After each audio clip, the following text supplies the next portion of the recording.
The Corporative State by Joaquin Azpiazu, S.J. Chapter 1. The Individual and Society. For the makeup of a social and economic system, we may start from a threefold beginning: the individual, the state, society. The proponents of the God state and the Marxian socialists favor the state and completely ignore the individual. The syndicalists and universalists, Otmar Spahn's theory, advocate their own type of society. We need not, therefore, stop to refute these false premises which strangle freedom. We shall pause in the development of this thesis only to refute universalism. The individual. Social doctrine based upon the individual appears under these three forms. A. The theory of the antisocial individual. This theory is based on the idea of Rousseau's social contract, 1778.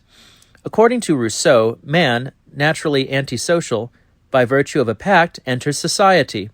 Thus, he reserves to himself all rights not granted in the pact, his unquestioned superiority in society, his mode of life, and all his rights. B. The idea of the extrasocial individual. This theory is based on Hume, 1786.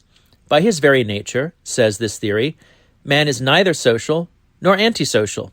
If he cares to live in society, he does so. If he desires to live alone, that he does too. He depends on no one, and no one has any right to meddle in his life. C. The idea of the individual who is naturally and essentially social. Man has his own perfect personality and his own rights and obligations, but for the full and necessary realization of his needs, which are not merely individual needs, he is essentially social, and must watch in his actions not only himself, in accordance with the theory of the extrasocial man, but also society and those who with him constitute that society, and therefore his social rights and duties are limited, not in a fictitious Rousseauvian contract, but in his very social nature, which, if indeed it granted him rights with respect to society and to the members of that society, also imposes duties on him with respect to them. Leo XIII, in the encyclical Rerum Novarum, in treating of the natural right of the association of man, bases this right on man's social nature. The Pope says, "For to enter into a society of this kind is the natural right of man, and the state must protect natural rights, not destroy them. And if it forbids its citizens to form associations, it contradicts the very principle of its own existence, for both they and it exist in virtue of the same principle, namely, the natural propensity of man to live in society." The individual and society. What relationship exists between the individual and society? Ignoring both the strictly individualist and the socialist systems held to be false, we note a relationship between the two principal systems: the universalist system of Otmar Spahn, which builds from the top down, and the traditional Christian system, which constructs from the bottom up. A. Otmar Spahn's universalist system.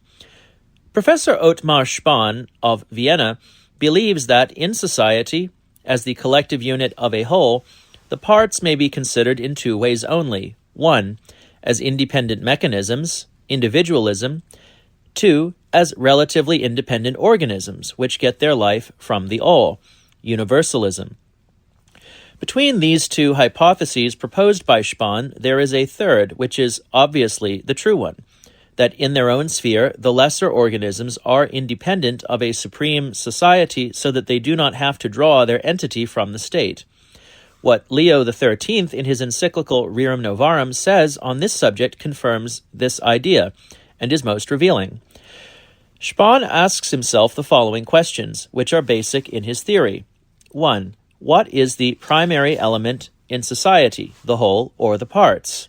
2. What is the basis on which society rests, the whole or the parts? 3. Of what does society consist? Merely of the individual or of something more, of some supra-individual factor contained in the essential whole? Spahn's answers are always favorable to the whole, to the supreme society. From them it is deducible that all individual and social rights of the imperfect societies which exist within civil society derive from a supreme right, which emanates from the state, and in consequence, according to Spahn, the individual exists for society, not society for the individual. In another of his works, he briefly expounds his whole doctrine. Universalism, he says, the mutual rational action of man is creative. The rational subsistence of the individual is conditioned. Another mind is necessary, society. Therefore, the individuals, from the start, can be grouped in the mutual activity contained within the common rational herd. Hence, we must regard society as something characteristic, and hence as superindividual and primary. Accordingly, in universalism, the individual does not derive his own spiritual inner life from himself, but, built upon and adjusted to a common spiritual fellowship with others, he receives his spiritual being from his very intimate and varied union with other spiritual beings. Therefore, in that spiritual association which, because it is to be brought to fruition between two parties, is called Gezweiung, twofold community, such as the union of mother and son, teacher and pupil, man and woman, two friends, thinker and critic, is to be found the beginning of knowledge, feelings, and affections, not as the fruits of a mechanical interchange, but in the creative sense of a mutual interflow. The spiritual association is the life source, the individual's joy of living, a something necessarily moral and spiritual as distinct from the purely utilitarian. Society is then above the individual. It is the mold of his creative life. Spann's fundamental idea stands out clearly. When the Viennese professor tries to be extremely anti-individualistic, he goes to the opposite extreme. His basic central idea tends to endow the idea of society, the so-called Ganzheit, totality, with extraordinary resources and breadth. Apparently, from this totality flow the rights and duties of the individual toward lesser societies. According to this totality, society has several degrees. From the highest national society, Spann admits the nation as identified with society, flow all the others that can be constituted. In the economic order, economic corporations. In the social order, syndicates. In the family order, the family. Wherefore, we must admit such societies, the life of which derives from the spirit of society, and likewise reject others, such as the parliament and political parties, which do not receive their creative life from society, since they have their origin in universal individual suffrage. B. The traditional Christian theory. The Christian doctrine is precisely the opposite of Spann's. The Christian thesis in its simplest form is as follows. Society, in the practical order, adds a relationship to its members. 1. There is a common affective international relationship. 2. Society is a real entity of a moral order. 3. It engenders rights and duties based on the inviolability of the human person. 4. In the moral order, society is something substantive and existing in itself. That is, 1. Society is not a mere grouping of people as extreme individualists maintain, but it is something new, created and formed by those same people. 2. What principally distinguishes societies is the end, the intentional order. In the affective order, it is affection, what is nowadays called affectio societatis, so that the intentional relationship distinguishes the different societies, and that affectio societatis holds together the members that constitute it. 3. But society is something new in the moral order. It is a moral but real personality with all the rights and duties pertaining to it, and engenders those same rights and duties among the members and among those who are not members. Society is something substantive, not merely accidental and accessory. Now, what is the aim of societies? It is the perfecting of the individual. Thus, the family perfects the individual by making him a creator of new personalities in the physical order of procreation and in the moral order of education. The municipality perfects individuals and families by providing them with many services, which individually they could not obtain. Aid societies favor the individuals enrolled in them. Stock companies favor their members, the nation the individuals in it, the state its citizens. Hence, the basis of society is the individual, not a selfish individual, but a social individual. And he, because of the innate natural right of association, creates that moral entity, society, from which rights and duties will rise. The scholarly Dominican A. de Sertillange states this doctrine magnificently. Everything begins with the individual. The reason for this assertion is a very simple one, namely that the individual is both the end of society and its beginning. Everything starts from the end in the order of intention and from the active beginning in the order of execution. Many theorists would refuse to admit that the end of the social order is the benefit of the individual. Too imbued with pagan ideas, they make of the state a god after the fashion of Saturn, who gladly devours his own children, or else they subordinate them absolutely, forgetting that the state is a temporal thing, whereas the individual, apart from the temporal activity he must devote to the state, has, by virtue of his soul, a spiritual treasure, which is dependent upon no one. No one can alienate him, and the whole social order must serve him.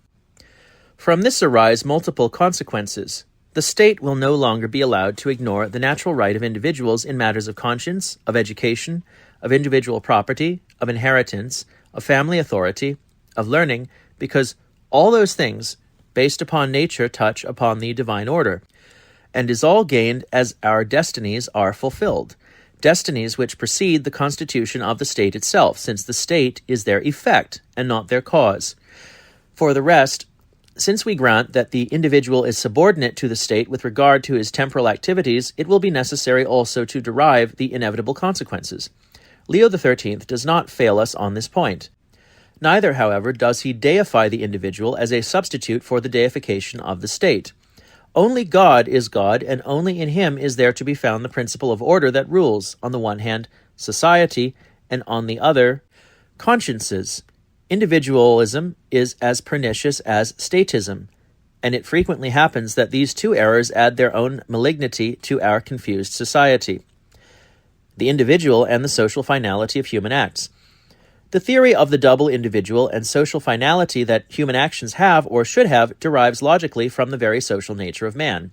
According to that theory, the individual does not live for himself alone, nor does he work only for himself. He does not hold his property for his own exclusive enjoyment, but within the society in which he finds himself by the will of God, he must necessarily give to his work and to his goods an individual and social direction in conformity with the double function that they possess, an individual and social direction. This doctrine and its peculiarities will be explained presently.